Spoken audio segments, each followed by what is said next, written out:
Hi friends, welcome to Usha fun foods. ನಾನಿವತ್ತು tomato ಹಣ್ಣಿಂದ ಚಟ್ನಿ ಮಾಡೋದನ್ನು ತೋರಿಸ್ತಾ ಇದ್ದೀನಿ. ತುಂಬ ರುಚಿಯಾಗಿರುತ್ತೆ. ಇದು ತುಂಬ ಈಸಿ ಕೂಡ. ಅದಕ್ಕೆ 4 ಟೊಮೆಟೊ ಹಣ್ಣನ್ನು ಹೆಚ್ಚಿಟ್ಕೊಂಡಿದ್ದೀನಿ. ಇಲ್ಲಿ 1 ಮುಷ್ಟಿ ಶೇಂಗಾ ಮತ್ತು 4 ಒಣಮೆಣಸು ಹುರಿಯೋಕ್ಕೆ ಹಾಕ್ಕೊಂಡಿದ್ದೀನಿ. ಇದು ಎಣ್ಣೆ ಇಲ್ಲದೆ ಒಂದು ಸ್ವಲ್ಪ ಹುರ್ಕೋಬೇಕು ಚೆನ್ನಾಗಿ.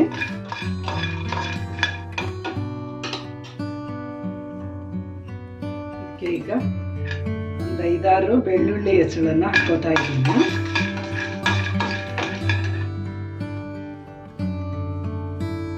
ಶೇಂಗಾ ಈಗ ಹುರಿದಿದೆ ಚೆನ್ನಾಗಿದು. ಈಗ ಇದಕ್ಕೆ ಅರ್ಧ ಚಮಚಕ್ಕಿಂತ ಸ್ವಲ್ಪ ಜಾಸ್ತಿ ಇದೆ ಜೀರಿಗೆ ಹಾಕೋತಾ ಇದ್ದೀನಿ.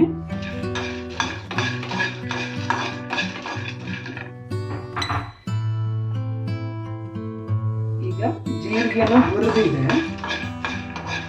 ಹುರಿದ ಮೇಲೆ ಮತ್ತೆ ಅರ್ಧ ಚಮಚ ಎಳ್ಳು ಹಾಕೋತಾ ಇದ್ದೀನಿ.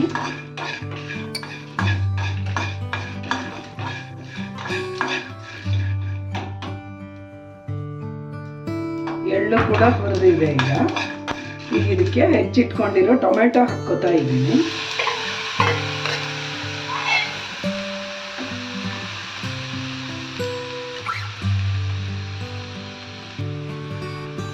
ಈಗ ಇದು ಚೆನ್ನಾಗಿ ಬೇಯಬೇಕು ಅಂತ ಉಪ್ಪು ಹಾಕೋತಾ ಇದ್ದೀನಿ. ರುಚಿಗೆ ತಕ್ಕಷ್ಟು ಉಪ್ಪನ್ನ ಈಗ ಹಾಕೋಬಹುದು. ಉಪ್ಪು ಹಾಕಿದ್ರೆ ಬೇಗ ಬೇಯುತ್ತೆ. ಇದಕ್ಕೆ ಒಂಚೂರು ಹುಣಸೆ ಹಣ್ಣನ್ನು ಈಗಲೇ ಹಾಕೋತಾ ಇದ್ದೀನಿ.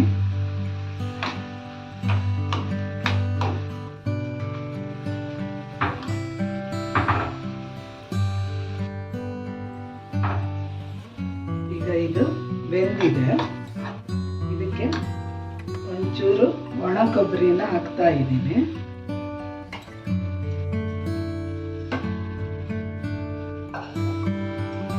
ಇದು ಹುಣಸೆ ಹಣ್ಣು ಮತ್ತೆ ಟೊಮೆಟೊ ಹಾಕಿದ್ದೀನಲ್ಲ, ಅದು ಸ್ವಲ್ಪ ಹುಳಿ ಹೊಡಿಯೋಕ್ಕಾಗಿ ಒಂಚೂರು ಬೆಲ್ಲ ಹಾಕಬೇಕು.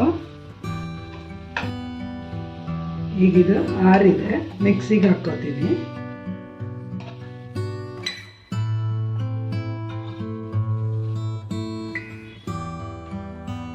ಇದು ದೋಸೆಗೆ, ಚಪಾತಿಗೆ, ಅನ್ನಕ್ಕೆ ಎಲ್ಲದಕ್ಕೂ ಚೆನ್ನಾಗಿರುತ್ತೆ ಫ್ರೆಂಡ್ಸ್. ಯಾರೆಲ್ಲ ನನ್ನ ಚಾನಲ್ಗೆ ಸಬ್ಸ್ಕ್ರೈಬ್ ಮಾಡಿಲ್ವೋ ಸಬ್ಸ್ಕ್ರೈಬ್ ಮಾಡಿ, ಲೈಕ್ ಮಾಡಿ, ಶೇರ್ ಮಾಡಿ. ಇದಕ್ಕೆ ಒಗ್ಗರಣೆ ಕೊಡ್ತೀನಿ.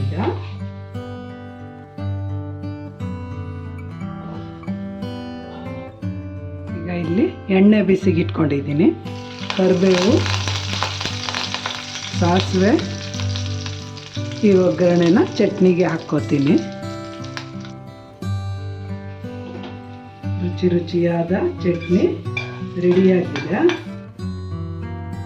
ಈಗ ರುಚಿಯಾದ ಸೆಟ್ ದೋಸೆ, ಆಮೇಲೆ ಟೊಮೆಟೊ ಚಟ್ನಿ ಮತ್ತೆ ತುಪ್ಪ ಸವಿಯಲು ಸಿದ್ಧವಾಗಿದೆ ಫ್ರೆಂಡ್ಸ್. ನೀವು ಮಾಡಿ ನೋಡಿ, ತುಂಬ ಚೆನ್ನಾಗಿರುತ್ತೆ. ಟೊಮೆಟೊ ಚಟ್ನಿ ರುಚಿಯಾಗಿರುತ್ತೆ. 1 ದೋಸೆ ತಿನ್ನಲ್ಲಿ 4 ದೋಸೆ ತಿನ್ಬೋದು, ಅಷ್ಟು ಚೆನ್ನಾಗಿರುತ್ತೆ. Thank you for watching. Bye bye.